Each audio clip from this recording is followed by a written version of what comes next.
Tiba-tiba dari arah pintu ICU terdengar suara langkah kaki.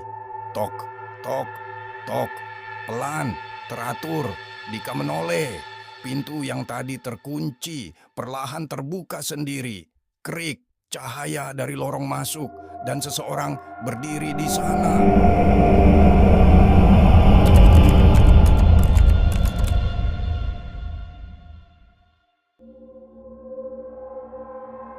Episode 2. Dalam proses Dika menatap layar monitor itu, tangannya gemetar. Nama, Dika status, dalam proses.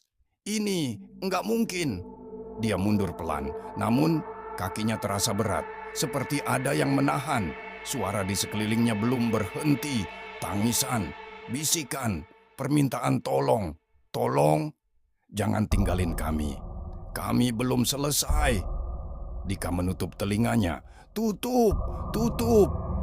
Tapi suara itu bukan dari luar, seolah berasal dari dalam kepalanya sendiri. Tiba-tiba, monitor di depan ranjang berbunyi keras. Bip.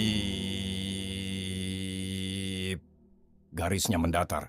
Dika langsung menoleh ke ranjang. Tubuh di atasnya tidak bergerak lagi. Mati. Namun saat itu juga semua suara di ruangan berhenti. Sunyi total. Dika menarik napas panjang. Udah, selesai. Perlahan, dia menurunkan tangannya dari telinga. Dan saat itulah dia menyadari sesuatu. Tangannya transparan. Dika membeku. Apa ini? Dia menggerakkan jari-jarinya. Masih bisa bergerak, tapi samar. Seperti bayangan, dia panik. Langsung menyentuh tubuhnya sendiri. Kosong, seolah dia tidak benar-benar ada. Gue, kenapa? Tiba-tiba dari arah pintu ICU terdengar suara langkah kaki. Tok, tok, tok. Pelan, teratur. Dika menoleh. Pintu yang tadi terkunci perlahan terbuka sendiri. Krik, cahaya dari lorong masuk dan seseorang berdiri di sana. Seorang dokter, seragamnya bersih. Wajahnya tenang, terlalu tenang. Dokter itu masuk perlahan, langkahnya pasti, namun ada yang aneh. Dia tidak melihat ke arah Dika, seolah Dika tidak ada. Dokter itu langsung menuju ranjang, melihat tubuh yang tadi mati. Lalu mencatat sesuatu di papan. Dengan suara datar dia berkata, "Pasien gagal." Dika langsung menegang, "Pasien." Dokter itu melanjutkan, "Lanjutkan ke tahap berikutnya." Tiba-tiba dua sosok lain masuk, perawat, namun wajah mereka sama kosongnya seperti sebelumnya. Mereka mendorong ranjang itu keluar, dan saat melewati Dika, salah satu dari mereka berhenti, perlahan, menoleh, menatap langsung ke arah Dika, dan tersenyum. "Sekarang giliranmu."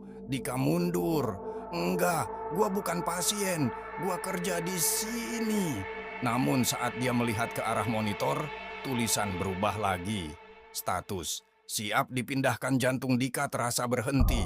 Tidak, tiba-tiba lantai di bawahnya terasa dingin, sangat dingin, seperti menariknya ke bawah. Dika mencoba lari, tapi tubuhnya semakin ringan, semakin tidak nyata. Dan suara tangisan itu kembali, lebih dekat, lebih banyak. "Selamat datang. Akhirnya kamu di sini." Dika berteriak. "Gue masih hidup." Namun suara itu tidak keluar, hanya sunyi. Dan perlahan tubuhnya mulai menghilang.